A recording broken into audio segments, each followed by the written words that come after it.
नमस्कार दोस्तों। वैसे तो मैं बहुत ज़्यादा इस तरह की पोस्ट डालने से बचता हूँ, लेकिन कई बार चीज़ें होती हैं कि जो आपको ना अंदर अंदर काटती हैं।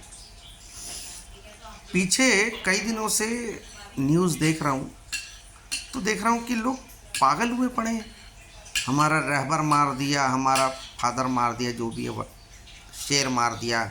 एक औरत कहते शेर का बच्चा था और पीछे से मारा, चुपचाप मारा है। तो उसको पहले मैं जवाब दे दूं, भाई पीछे से चुपचाप नहीं मारा है, घर में घुस के मारा है, कुत्ते की तरह मारा है।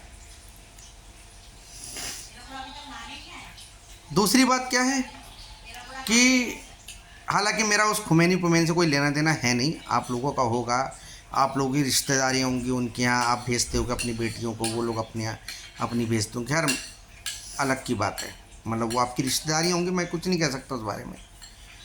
लेकिन भाई बड़ी सीधी सी बात है, तुम्हें आज तक भारत में रहने की ज़रूरत क्यों है फिर? अगर इतनी रिश्तेदारी वहाँ है, इतना प्यार वहाँ है, तो वहाँ पे परमानेंट रेजिडेंट क्यों नहीं लिया, वहाँ की सिटीजनशिप क्यों नहीं ली?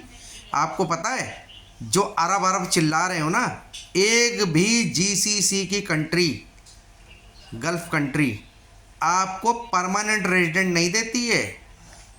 सॉरी, परमानेंट रेजिडेंट तो दे देती है, सिटीजनशिप नहीं देती आपको। पता है आपको ये बात? बता देता हूँ, सुन लो। सऊदी अरब में, दुबई में, यूएई में, कुवैत में, कतर में, ओमान में, इराक में, कहीं भी आपको परमानेंट सिटीजनशिप नहीं मिले, सॉरी सिटीजनशिप नहीं मिलेगी। परमानेंट रेजिडेंटशिप की तो बात अलग है, उसके बारे में मैं नहीं कहूँगा। कुछ कंट्री दे भी देती, कुछ नहीं देती। पर यार बड़े फड़फड़ाते हो तुम लोग। और भाई पता है, अगर किसी ने आपको परमानेंट रेजिडेंटशिप दी या वर्क परमिट भी दिया, तो उसका बेस क्या रहता है? उसका बेस रहता है भारत। आप भारत के नागरिक, लेकिन उसी भारत के नागरिक उस मोदी को गाली बक रहे हैं। ये कैसा दोगलापन है यार आपका?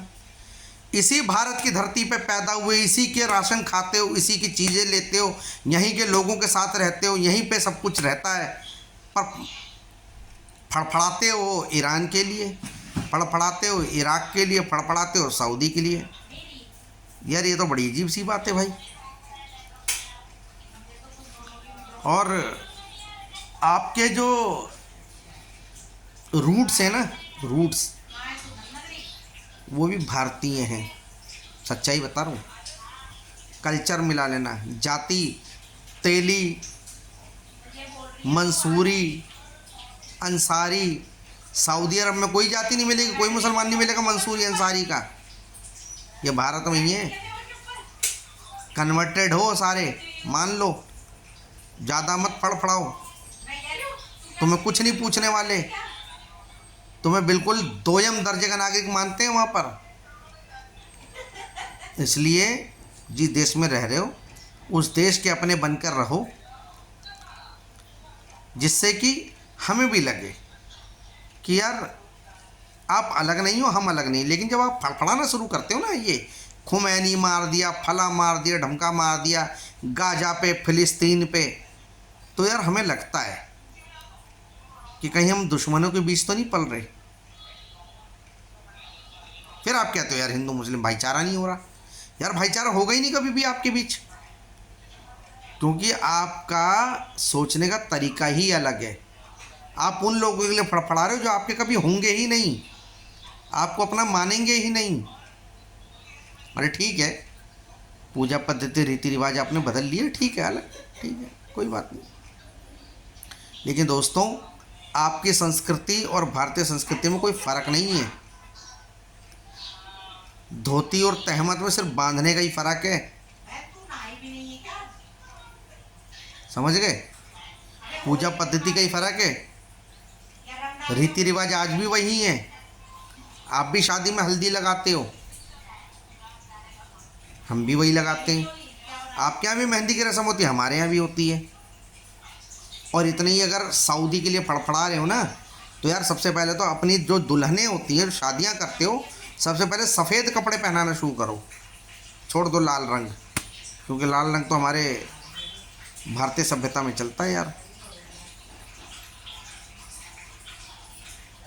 ज़्यादा बड़ी बात नहीं कहूँगा, बस ये कहूँगा दोस्तों, भाईचारा दिखाने से नहीं होगा, करने से होगा। विदेशियों के लिए पीछे फड़फड़ाना छोड़ दो। जब फंसते हैं ना तुम्हारे लोग बाहर, या कोई भी भारतीय नागरिक फंसता है, तो यही भारतीय सरकार है जो तुम वहाँ से निकाल के लाती है। जो ईरानी फंसे हैं ना तुम्हारे जानने वाले, पूछ लेना उनसे, यही मोदी निकाल के लाएंगे। चाहे सूडान से हो, चाहे सीरिया से हो, चाहे इज़राइल से भी लाए हैं, ईरान से भी ला रहे हैं, ओमान से भी लाए थे, सूडान से भी लाए थे, यूक्रेन से भी लाए थे और रशिया से भी लाए थे। चलो खैर, ज़्यादा क्या ज्ञान देना, आप लोग तो ज़्यादा समझदार हो।